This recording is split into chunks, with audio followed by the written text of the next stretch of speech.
And we begin with a kidnapping case that the highest levels of government are paying close attention to. The daughter of an American diplomat disappeared, believed to have been taken against her will in a Walmart parking lot by a stranger. The surveillance video is chilling. A man seemingly lurking in the shadows, waiting to strike. That was 17 days ago. Tonight, a suspect is in custody. He may be the only one with answers, but he's not talking. Naomi Irion is still missing, and her family fears that time is running out. Former FBI agent Jennifer Coffendorfer is standing by to lend her expertise on this case, which is getting international attention tonight. But first, let's go to correspondent Brian Enton. He is live in Nevada, where the FBI is involved now. And Brian, an entire community on edge. Yeah, Rutabaga, it's hard to express just how shaken this close-knit community is. This young woman, she lived all over the world. She moved here, wanted to start a life here, and ended up getting kidnapped from this Walmart parking lot behind me. Drive around Fernley, Nevada, and you'll see the billboards and the flyers. They're everywhere. This small, normally quiet city is on edge ever since 18-year-old Naomi Irion was kidnapped from a Walmart parking lot on March 12th. In surveillance video, you see the suspect seeming to stalk the parking lot where Naomi was parked and waiting for a shuttle to take her to work. That's the moment her family's world changed forever. And then when he turns and he squares his shoulders and he's staring at her car. Oh, I got such chills.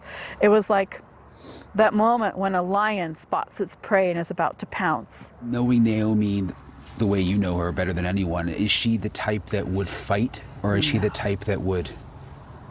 Naomi is like a deer in the headlights. She freezes. Before moving to Nevada last year, Naomi lived all over the world. Her dad is a U.S. diplomat, and Naomi grew up in Russia, Germany, and South Africa, always heavily guarded on an American diplomatic compound. So Naomi was used to sort of a, would you say, like a sheltered life in some ways, or a secure life? We are very protected.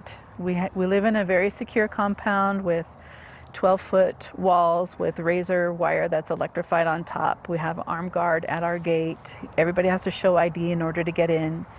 All of our windows and doors have, steel bars. In August, Naomi left that world for Fernley, just outside Reno, Nevada, to live with her brother. Things were going great. She has her own car, has a job. She was saving up money in order to get her own place. This is the area where Naomi was parked and waiting on her work shuttle. It's dark, not a lot of people around. Detectives say she was last on social media at 5:23 a.m. and it was just about 1 minute later that the suspect approached her. Her car was found nearby in an industrial area, and on Friday, 13 days after she was abducted, police arrested 41-year-old Troy Driver. He's behind bars and charged with kidnapping. But what's so disturbing is, despite the arrest, investigators still haven't found Naomi. And Naomi's family says he doesn't appear to be cooperating with police. We're on our way to where Troy Driver's truck was found. It's about 30 minutes or so from the Walmart, and we've learned he has quite a disturbing past. According to newspaper records, he was sentenced to 15 years in prison in California in the late 90s for accessory to murder. He was accused of actually hiding a body inside a car. Ma'am? Excuse me, ma'am? A woman at the house where Driver's truck was found went inside when she spotted us. It seems he may have the information you need. Probably. And I understand that he has a family. He has a daughter. And I can't imagine that a man who is a father to a little girl could go out there and take someone else's little girl away from them. I just don't understand. I want him to try and put himself into our shoes and how we feel. How would he feel if this happened to his little girl? He needs to give up her location and give her back to us. And it's just so difficult to imagine what Naomi's family, what her parents are going through right now. On top of all of this, Rutabaga, they also adopted 3 Ukrainian little boys with special needs. Those boys were living with them at the U.S. diplomatic compound in South Africa. And you can only imagine when those parents got the call that their daughter was kidnapped here in Nevada, not only did they have to pack up and travel halfway around the world here and deal with this, they have those boys with them now, the entire family just hoping that Naomi is found soon and found alive. This is an unbelievable story, and you can that pain of the family is palpable. We know that Naomi had a date the night before she went missing. Has anything been said about that person? Yeah, the family does confirm that she had a date, but they say that the FBI has looked into that person and that person is not a suspect right now. Also, she had filed a sexual harassment complaint at the place where she works, the factory where she works several months ago. That has also been looked into by the FBI, the person who was involved, and that person has also been cleared. So many facets to this story. And what do we know about the search efforts tonight? So really no signs right now of law enforcement actively searching a specific area. The family has organized searches on their own. They had a search last weekend. They're planning another search in the future. But what's so troubling for them is they're not really getting a lot of information about specifics about where to search. They're hoping for more information tomorrow when that suspect is arraigned, perhaps some more information about why police are specifically tying him to the case. All right, Brian Etten, great reporting. Thank you. And former FBI agent Jennifer Coffendorfer has been following this case closely as well. She is joining us live tonight. Jennifer, good to see you. We know that Naomi's father was a high-level diplomat and that she had just returned, as Brian reported, to try to live a normal life in the States. Does that take investigators in a different direction?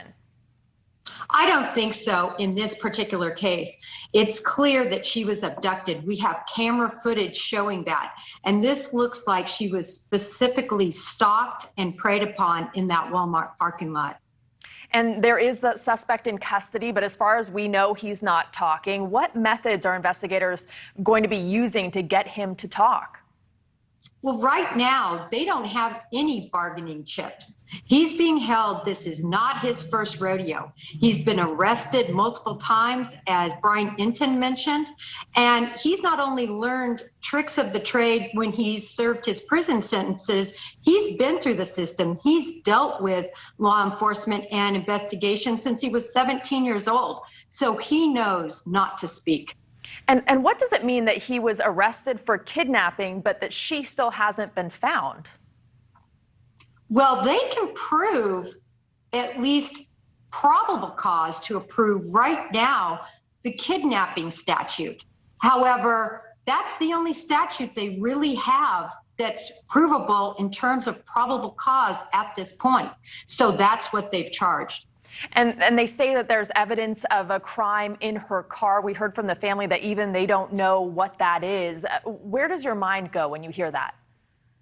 Well, I think inside that car, there's going to be clear evidence of a struggle. There's probably going to be items that are in complete disarray and possibly also blood evidence.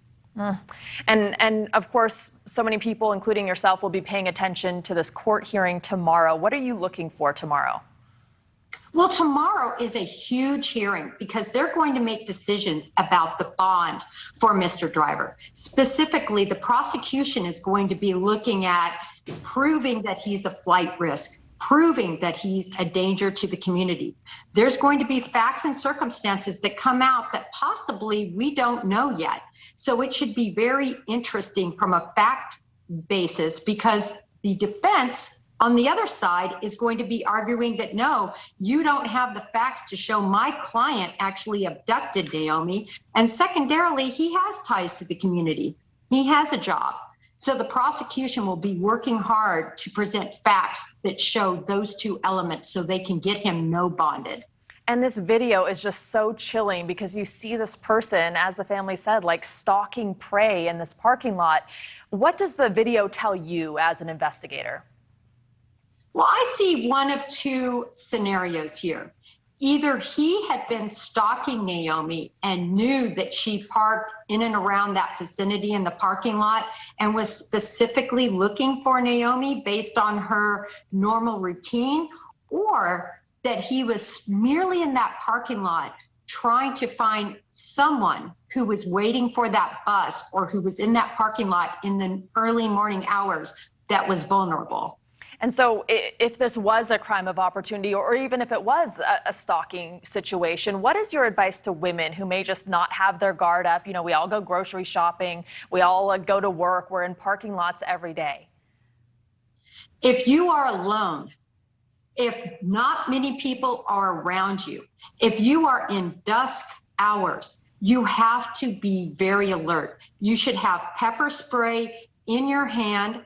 You should be well aware of your surroundings. When you enter your car, you should immediately lock that door. You should never allow anyone in, and never, ever get in the car with somebody else where they could take you to a secondary location.